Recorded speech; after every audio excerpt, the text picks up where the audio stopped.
Today we are going to talk about heart valve problems. The heart has got four valves: the aortic valve, mitral valve, tricuspid and pulmonary. Today we will talk about the aortic valve.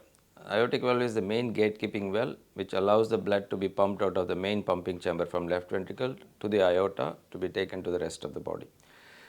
With age, this valve gets degenerated and narrowed, or in some cases due to inborn errors, bicuspid valve, there is narrowing at younger age.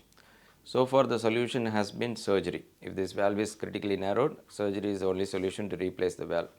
But over the last 20 years, we have an alternative which is called transcatheter valve therapy. So once this patient's diagnosis is made, we assess them, we go through the groin or a blood vessel under the collarbone, and the valve is mounted on tip of the catheter. We go and implant the valve. So this is a completely non-surgical percutaneous procedure, and the patients get discharged the next day itself, and they mobilize and they are absolutely fine, and it's as good as a surgical procedure at a very low risk. So patients who are elderly, who cannot have heart surgery, or for other reasons heart surgery is prohibited, this is a life-saving procedure which is currently routinely done at Kauvery Hospital. So the transcatheter heart valve therapy is a life-saving procedure for these patients. Thank you.